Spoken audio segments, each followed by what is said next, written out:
You're listening to TIP. On today's show, we're talking about Mr. Michael Bloomberg, who's an American billionaire whose net worth is approximately $62 billion. He's the founder of Bloomberg Limited Partners, which is a global financial services, software, and mass media company. In addition to creating a large cap business from the ground up, Mr. Bloomberg has given away $8.2 billion and has pledged to give away half of his net worth to charity upon his death. We cover topics like how Mr. Bloomberg created his company and what his childhood was like and much, much more. So without further delay, here's our Q&A coverage of billionaire Michael Bloomberg. You are listening to The Investors Podcast, where we study the financial markets and read the books that influence self-made billionaires the most. We keep you informed and prepared for the unexpected.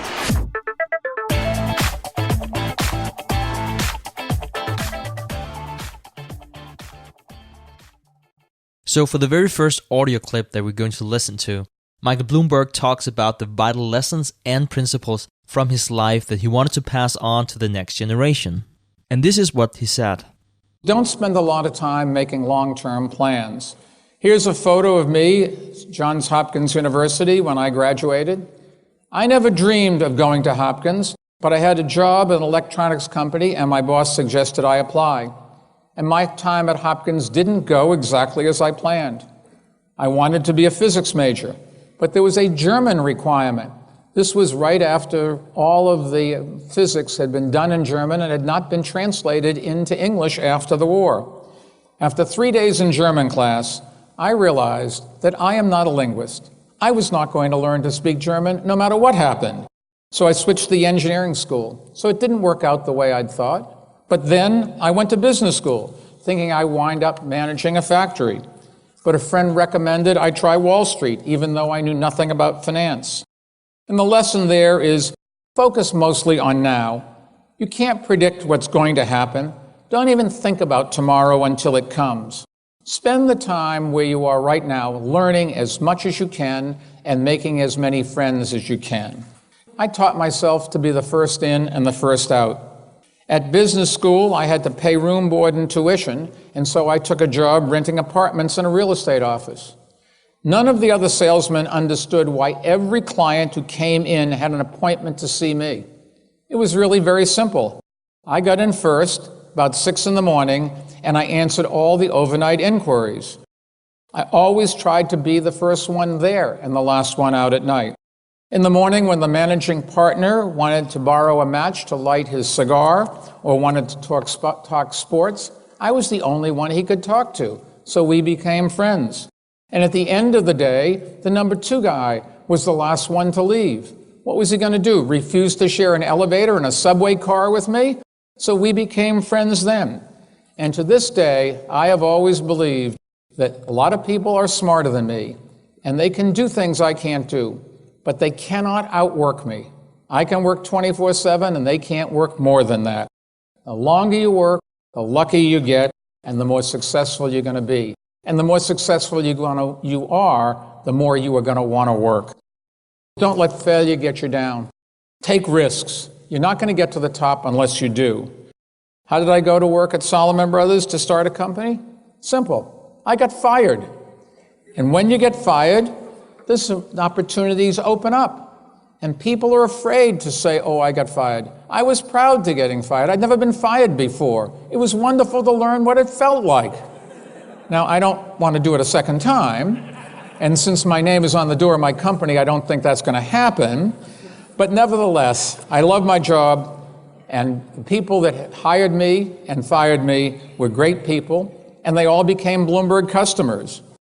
But after leaving, I had a crazy idea and I went for it. I started my own company. But if I hadn't gotten fired, I never would have started the company, run for mayor, or been invited to speak to you today. So always look at the bright side. Failure may be embarrassing at first, but it's how you grow. The lesson is you gotta believe. You gotta take risks. You cannot spend your life on the bunny slopes. And you can't read a book about skiing and go out and ski double black diamonds. You have to learn by doing and falling down. Always hire people smarter than you, because you can only do as well as your team does. The press kept asking me, what did you do in the first 100 days? And I said, I built a team. And they said, yeah, but what did you do? I said, no, I built a team. And we went back and forth. They couldn't understand that the team was everything. What I did is I picked them, I put them together, and if they had a problem, I could adjudicate between disagreements and find a ways to pay them. But they were the ones that were really doing it. So never be afraid to hire somebody smarter than you. They will make you look good. And give credit to them. When I say, no, I didn't do it, Sally did it, two things are true. Number one, everybody knows that I did it. And number two, they respect me more because of it.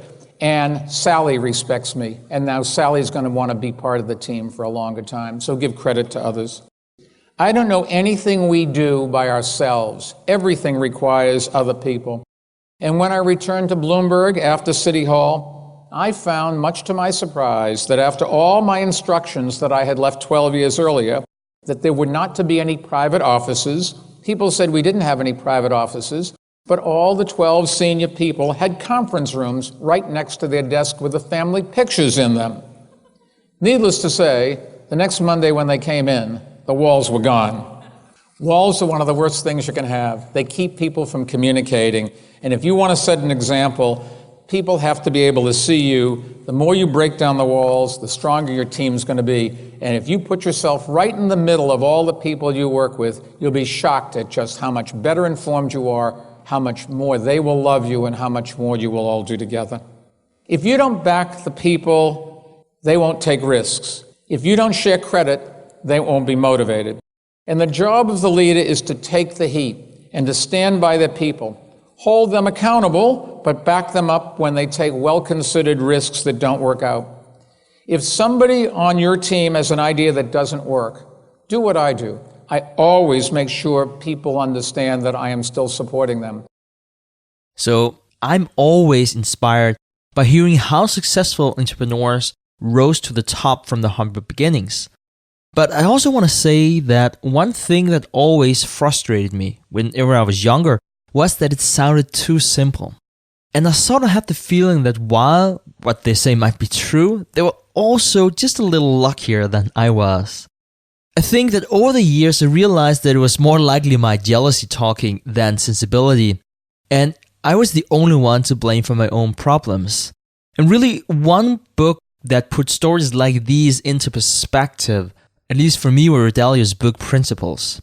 Ray Dalio defines principles as ways of successfully dealing with reality to get what you want out of life, which I think is very relevant when listening to stories like the one you just heard here from Michael Bloomberg. So one simple principle, just for the example, is that if you want to grow your wealth, you need to spend less than you make. Now, we don't all want the same out of life, so we should all apply different principles. But any correct principle is still universal.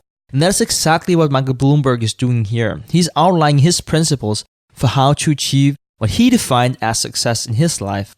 So really the key here is if you're conscious about your goal, you can through principles achieve them. Personally, I have 5 business principles I apply to my business goals and in my business, and I look at them every single day.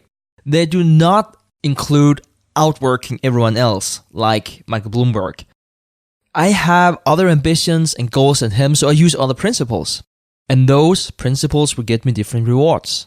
So I guess my key takeaway when I listened to this clip was to emphasize not only for myself, but also for the listener, which principles you live by and why you chose those principles and which rewards you expect to get from them.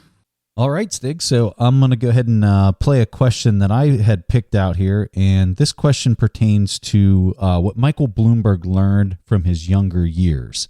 And this was his response.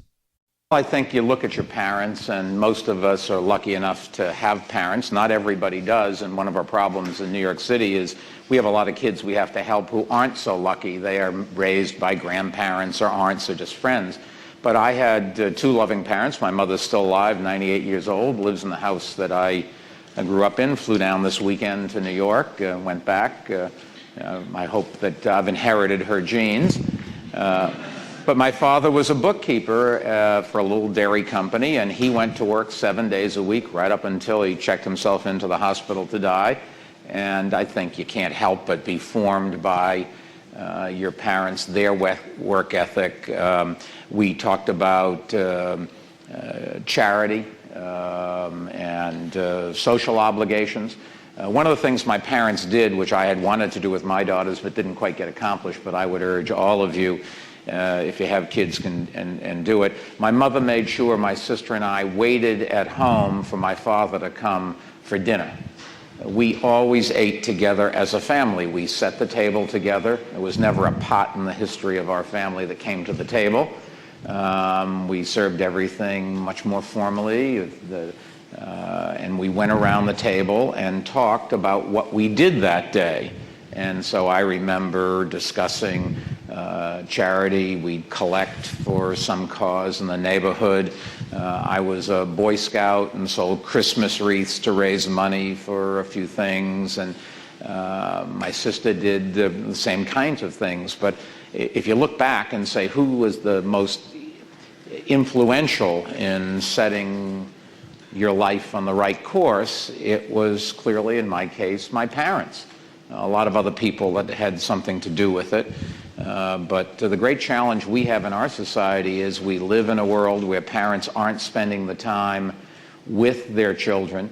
I went to visit a charter school 2 weeks ago where they have kindergarten and first grade. Next year they'll have K1 and 2, and then they'll build up to K through 5. But they insist that the parents read half a dozen books to the children every single week. They ask the children to write a sentence or two about each of the books. They call the parents every single week and say, did you read? And if the parents didn't have time, they say, well, you're going to have to remove your kid from school unless you start doing it.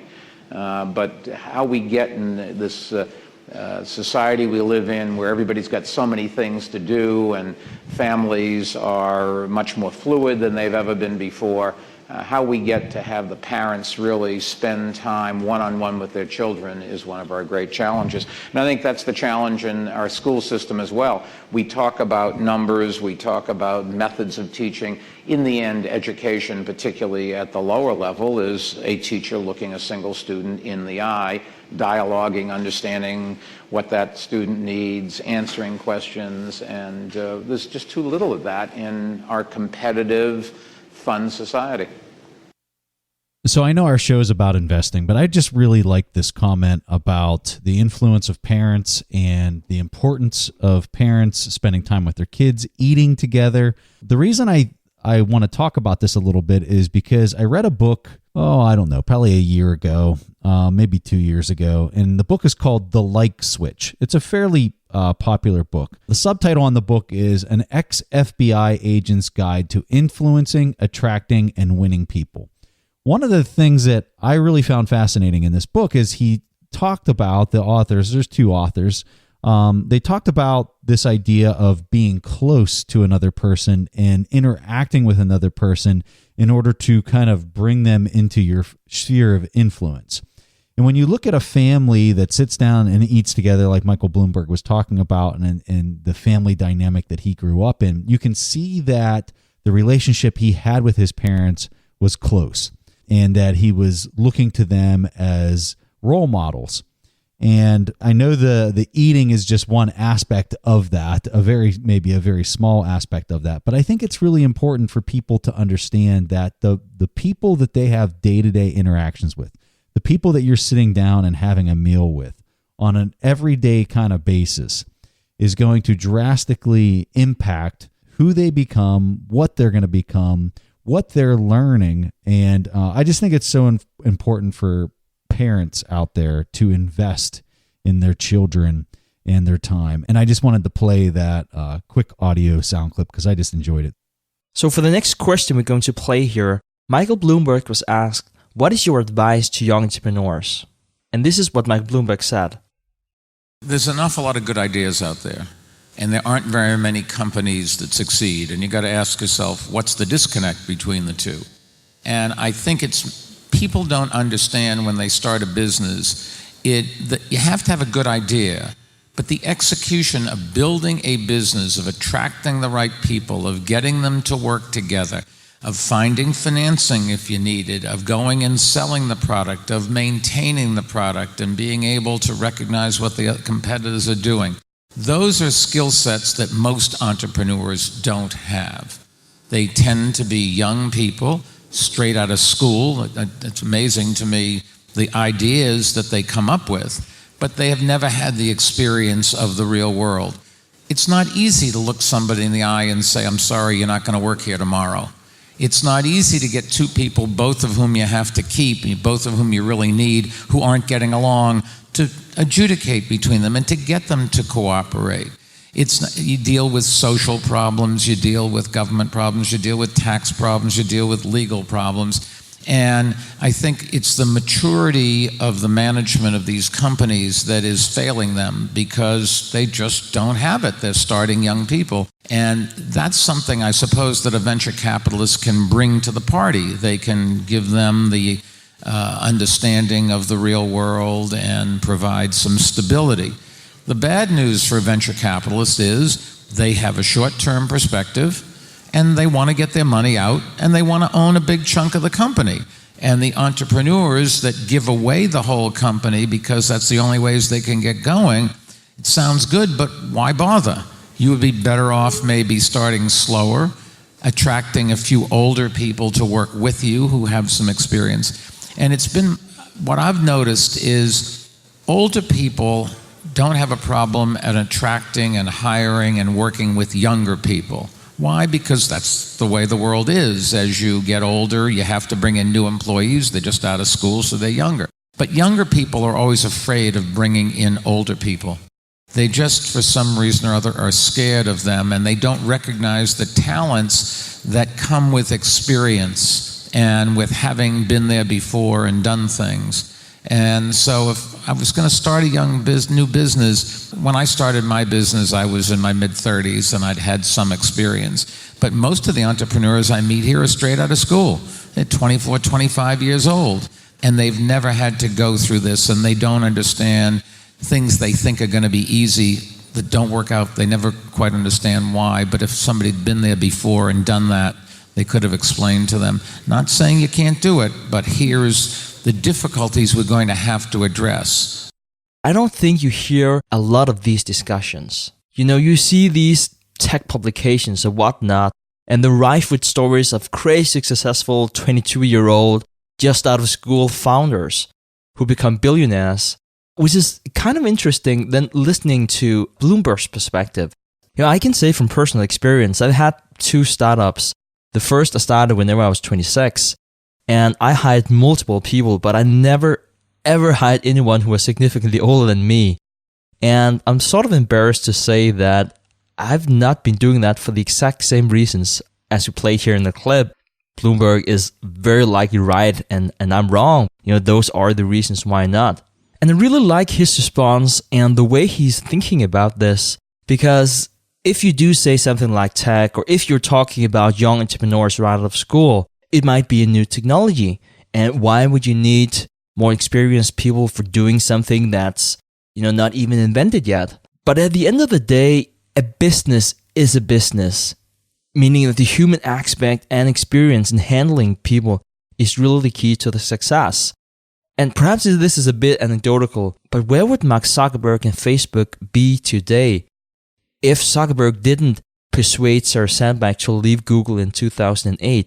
And this was a point in time where Zuckerberg was 23 and Sandbach was 38. And this was not a point in time where it would make a lot of sense to go from Google to a new startup called Facebook. And I think my last comment is, whenever I was looking through a magazine here the other day about success in the tech business, one thing really stood out to me. The average age of leaders of high growth startups, successful that is actually 45 years old. I think it's really a testament to what Michael Bloomberg is talking about here. A business is, at the end of the day, all about handling people more than the idea itself. All right, Stig. So the next question that I'm going to play here is a question that is really simple, but I just kind of find interesting. Bloomberg was asked, how did you start Bloomberg? And this is his response. Well, I got fired from my job, and I was too proud to go look for another one. So I said, well, I better work for myself. Seriously, part of that is true. I was fired from my job. It's the best thing that ever happened to me. If you get fired that way, you should say thank God. But I had an idea, and I was lucky enough to have the wherewithal to finance it myself. And so I was able to attract 3 people who had been working for me at the company I got fired from. And they joined me. The first day it was me. Second day we were 4 people. And we just had an idea and we developed it.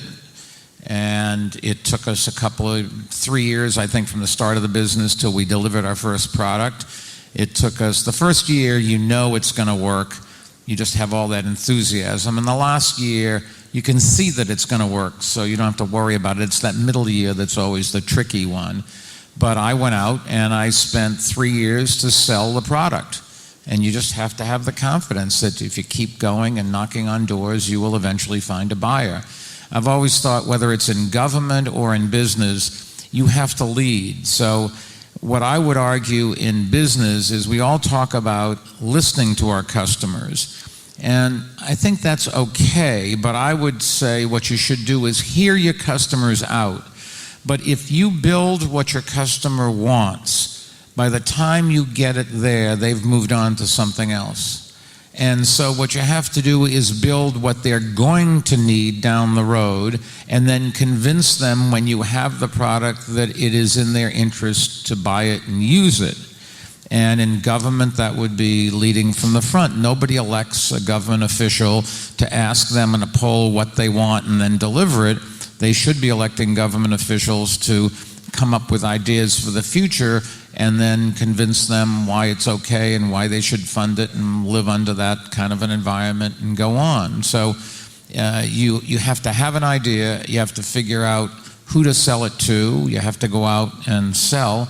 And selling is a very key part of every bit of innovation, whether you're selling yourself to somebody to fund it, or you're selling the product to somebody, or you're just selling your family to bear with you while you go through this adventure.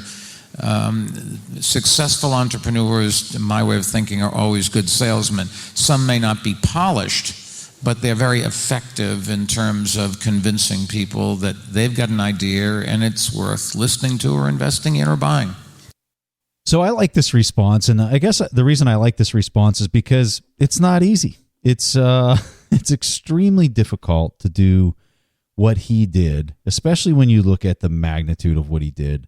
But to get out there and to be a salesperson, to be the numbers person on the finance side, to be the person who's running the day-to-day operations, the person who's coming up with the market research to know what product or service you're going to build that the customer is going to need in the future. Like all this stuff, it's not simple. I think it's so important for people that before they quit their job and say, hey, I'm going to do this, that they just understand the grind and the journey that's ahead. And they've got to be looking forward to that grind. They've got to be looking forward to that struggle and that challenge. Because if you're not looking forward to that challenge and you think you're just going to quit your job and start whatever and it's just going to kind of happen and everything's going to fall into place, it's not so simple. And I think a lot of people don't necessarily have the personality or the skill set to be able to handle so many different facets and be good at so many different facets in order to run a business from the ground up. And so that was just a little taste of Michael Bloomberg's perspective on founding Bloomberg.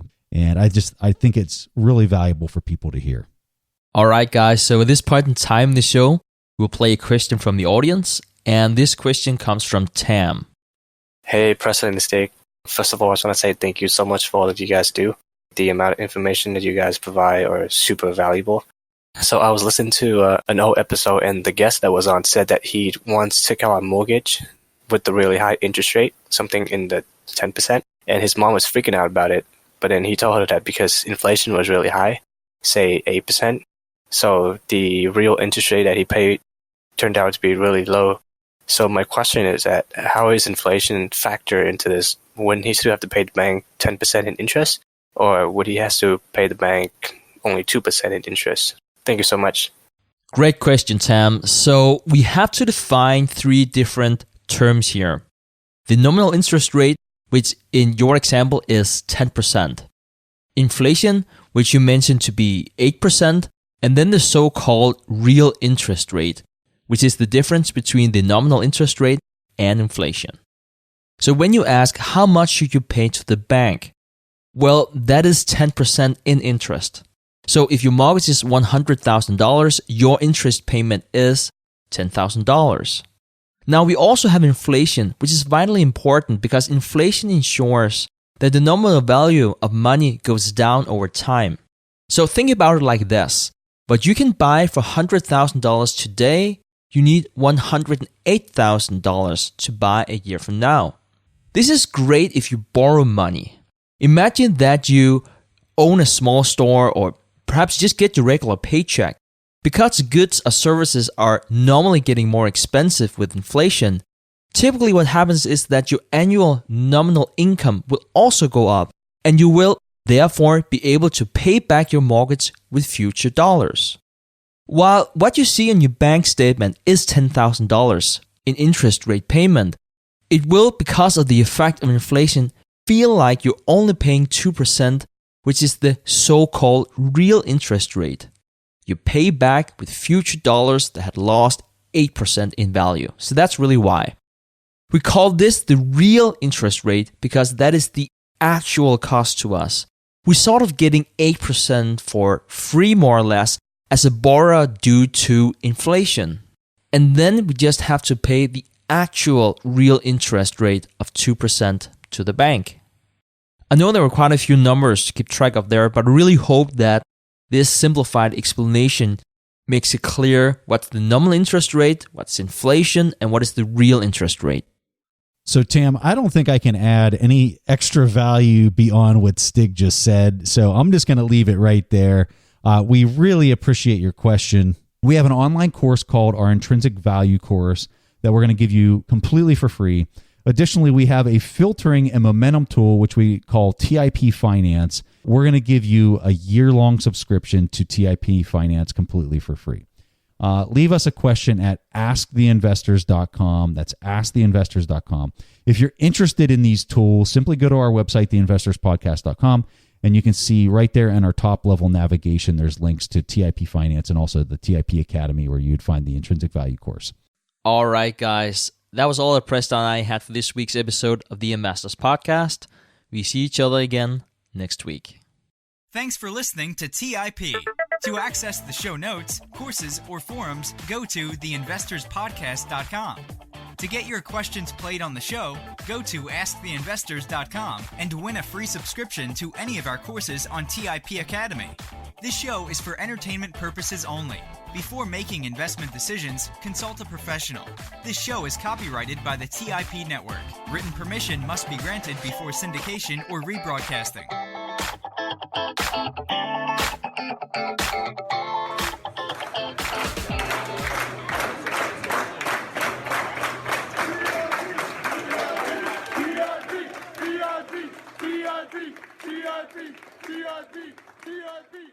TIP.